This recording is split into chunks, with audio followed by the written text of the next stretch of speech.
Derek DeBoer. And I'm Brooke DeBoer. And these are our kids, Paige, Haylee, and Ryann. This is the Fastlife. I created it. Derek races, and I film.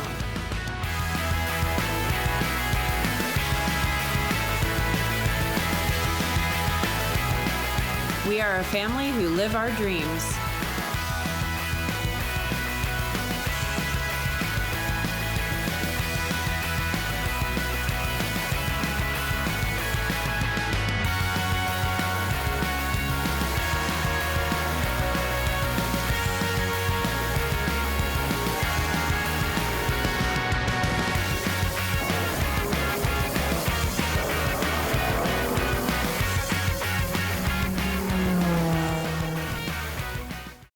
I'm Brooke DeBoer. I'm a filmmaker, and I'm also the wife of Derek DeBoer, a race car driver, and a mom of Paige, Haylee, and Ryann. We are a family that believes in following our dreams, no matter how hard it is and no matter how long it takes. I heard this quote once, and it's so true.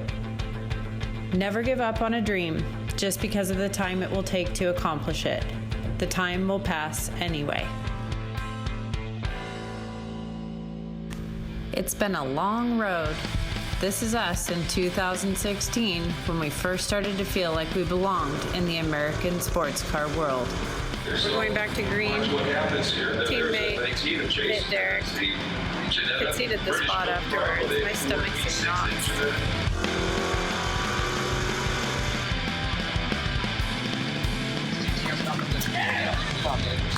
Yay! P5, we're so proud. He gets to line up at the top 5. The car was awesome on the starts. The restart, you were gone. I was like, gone. Here we go to the podium. Derek went hard charger. This is pretty exciting. Oh my goodness, yes, so good to see you guys.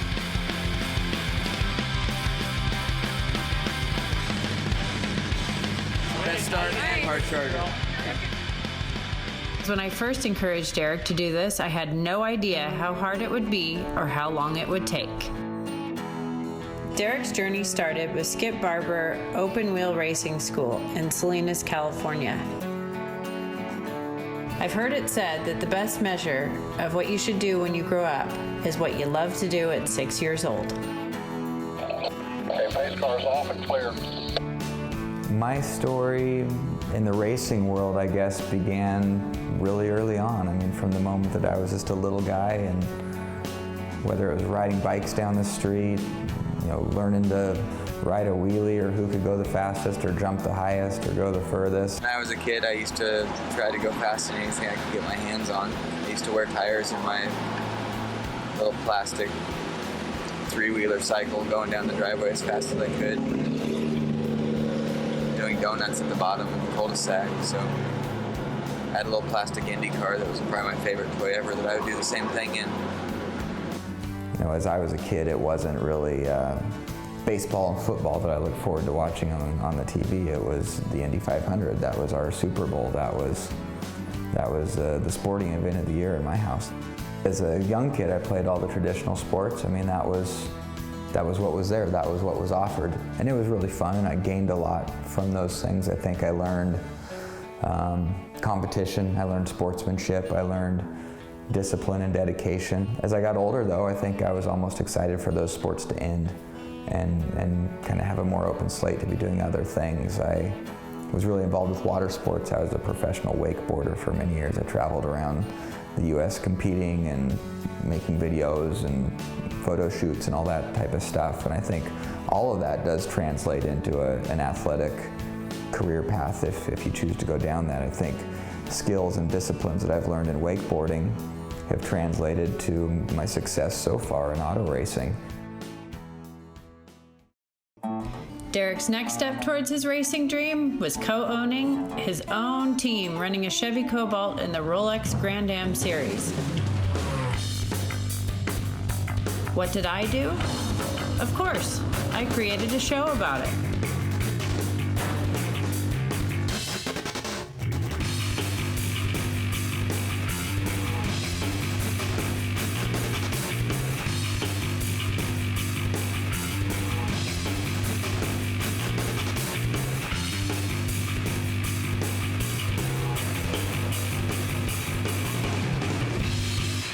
cars. After a couple of years, Derek decided it was way too much to own a team, work on the car, and race, and sold his share. He'd always wanted to try endurance racing.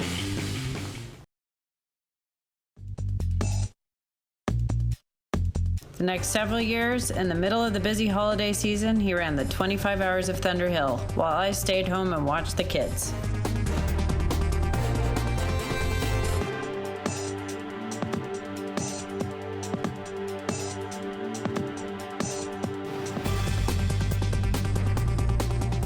By 2014, Derek had worked up the courage to approach the North American Aston Martin Racing Team, TRG, which quickly culminated into a test and then a race. Atticus once said, "What good are wings without the courage to fly?" Drew is usually up front for us, so that's great. He did a three out of 2 seconds faster. And then there's the work required to find the money and support to go racing. I'm a supporter, but it hasn't been without its challenges. Derek works a real job, he has a family, and there wasn't a fund to go racing. So we tried out Kickstarter. In racing, a lot of people out there are able to move up further just by having a fat pocketbook. The typical marketing side of racing is you find a business that can afford to do it, they write a check, they put their name on the car, and that's about it. Usually a really big check. Racing's not inexpensive. So we're marrying the passion and the excitement of the racing side with the passion of the storytelling and the documenting of it. I'm lucky that my wife loves making films and she's very good at it. I really felt like I wanted to earn it. I didn't want to feel like I was just the gentleman in the crowd that could afford to write the check, and that was the only way that I got there. I want to get there by success, by merit, by a team owner wanting me to be there, thinking that I can bring more to the table than just the check.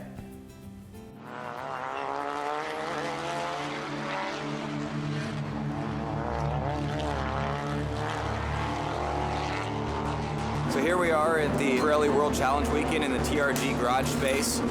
We're here to welcome the Aston Martin GT3 to its first race on American soil, and working on putting together our Kickstarter piece so that we can be here playing next year.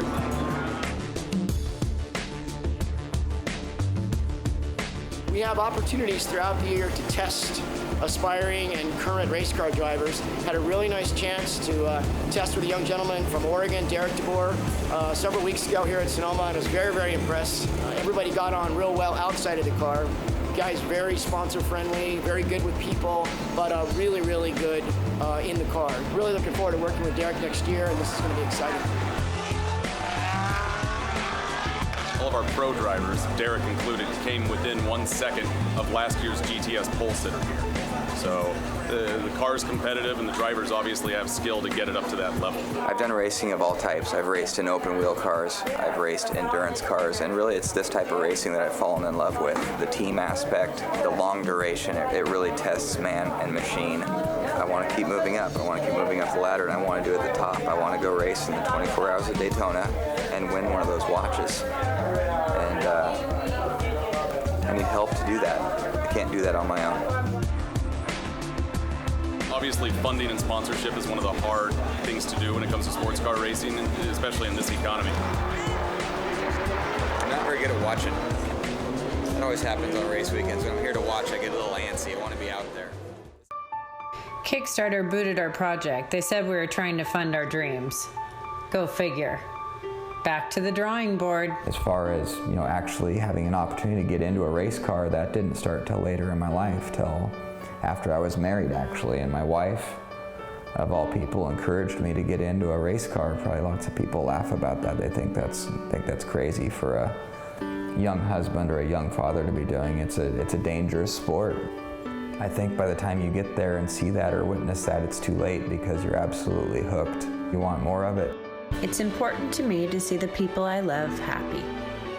And I strongly believe that having the freedom to do what you love and what you were created to do is the recipe for that. So I encourage Derek and the kids to follow their dreams, and I follow mine.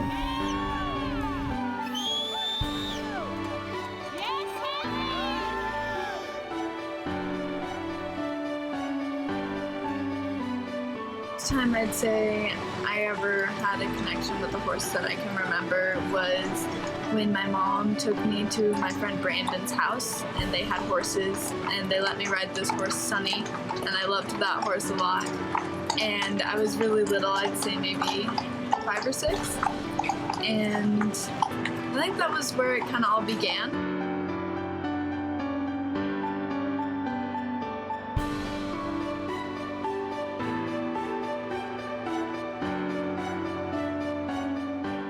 There is nothing very easy about it. It's like a Rubik's Cube getting our schedules together. Hey, I already did the chandelier cleaning. Good thing that's done. St. Patrick's Day is on Tuesday. Because you know how I can't Spring handle break dirty is chandelier. Spring break is during Sebring. Oh, no, St. Pete. Oh, yeah. No, Sebring and St. Pete. Sebring happens, and then everybody moves to St. Pete, according to Carlos and Beverly. That's right. That's before, and then we have Hilly's championship ski race in Squaw Valley. We have to figure out the work, family, and racing life balance. Okay, later. Thank you guys. Have fun. See you later. Good stuff. Man, that was pretty good. I know. Office lunch, that's impressive. Don't forget to check your phone. Oh, yeah. Okay. If I get that handle, I want your phone. Oh, that might be Yeah, I think you can get just anywhere in the vicinity up to Santa Rosa, Napa, Sonoma, Petaluma, whatever. So we're gonna go give some potential team investors, partners, sponsors rides around the racetrack all this summer. Yeah. Well, have fun. Okay, thank you. Thanks for holding the fort down. Oh yeah. You can count on me. Oh yeah, I know. In the rest of my life, I'm so used to doing everything. I'm multitasking all the time. I'm always worried about this or that. And in racing, I can't think about this or that.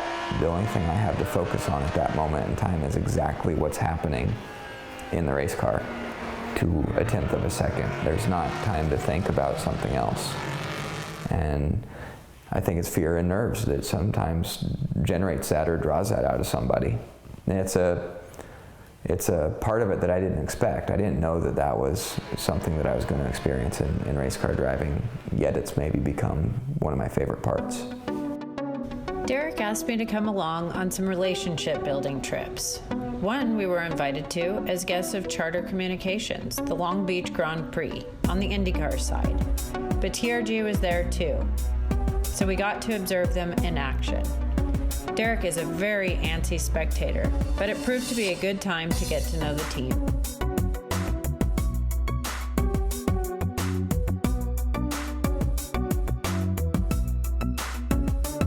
We got the Aston Martin. You can hear us go by. You can hear all 3 of them go by. We're loud.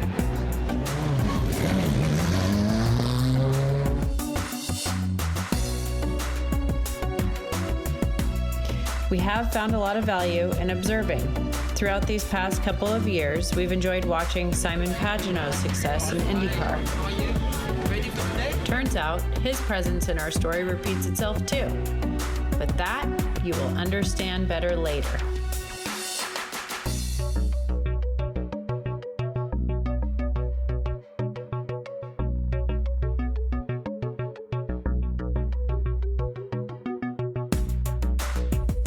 Derek wasn't always fond of taking time for interviews, especially on race weekends. We had our charter sponsored dinner, and we were to meet up with TRG's team owner, Kevin Buckler. Do you feel anything?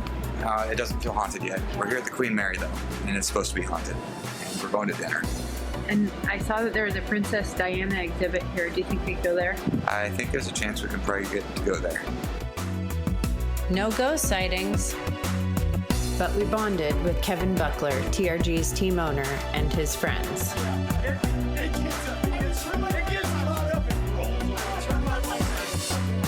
We're processing our day. And you're nuts. It was a good day, though. It was a good day. I am nuts. A lot of the time I'm asking myself the question of, should I be chasing this dream? Should I be racing? Is the risk worth it? Is the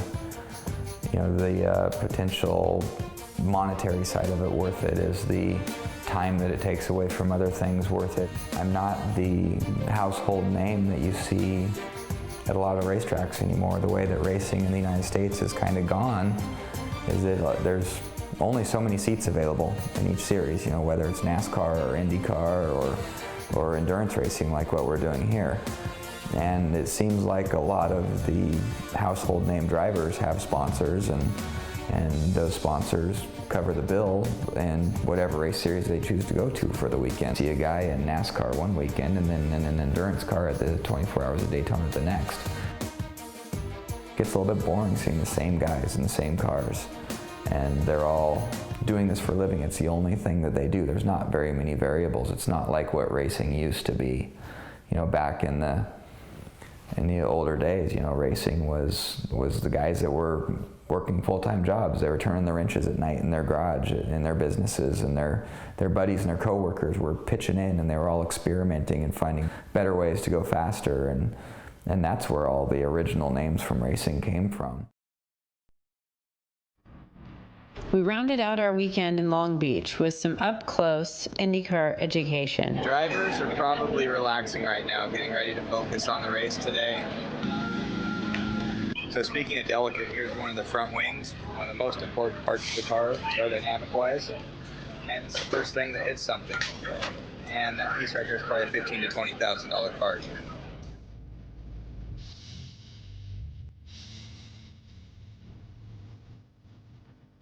It's very exciting.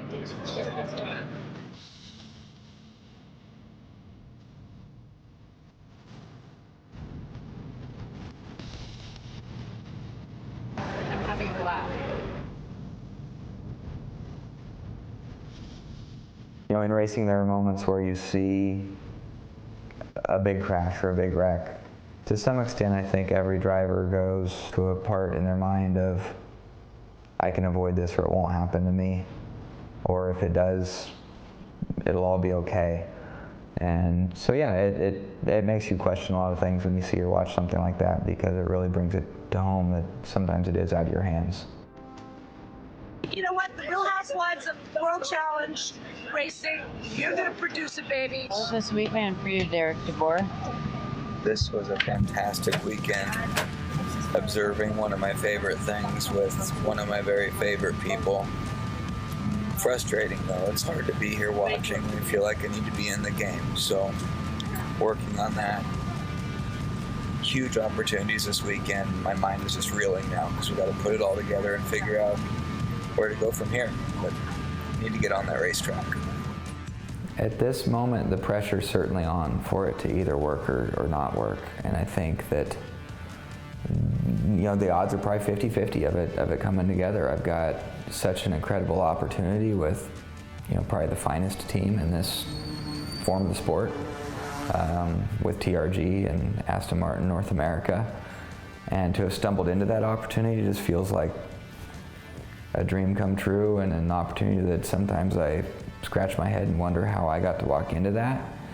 But that also puts the pressure on, because I know there's 1,000 other drivers that would love to have the same opportunity. So if I can't come to the table with something to bring to them, if I can't move as quick as the program moves, then in racing it's pretty easy to get left behind.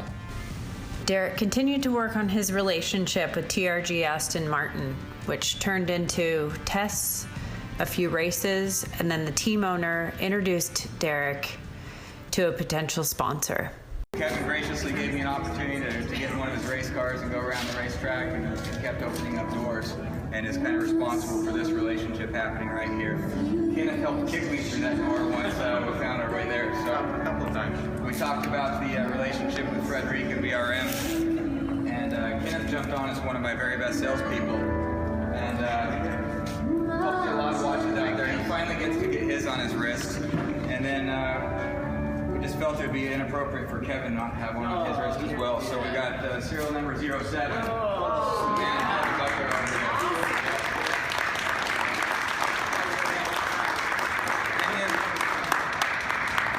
And I left out the shameless promotion of the watches. There are about 22 more watches available of the limited edition run, and you can see myself or Frederic to figure out how to get one on your wrist if you're interested.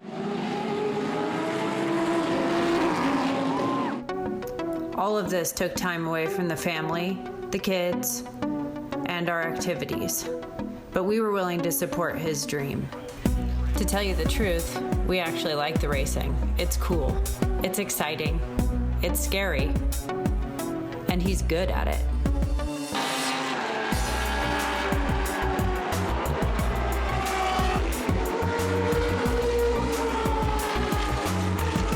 We might be a little biased, but I hope not. Yes, there's a housewife, but she's also a filmmaker. There are kids, and we're all cheering Derek on. This is our story. This is the Fast Life.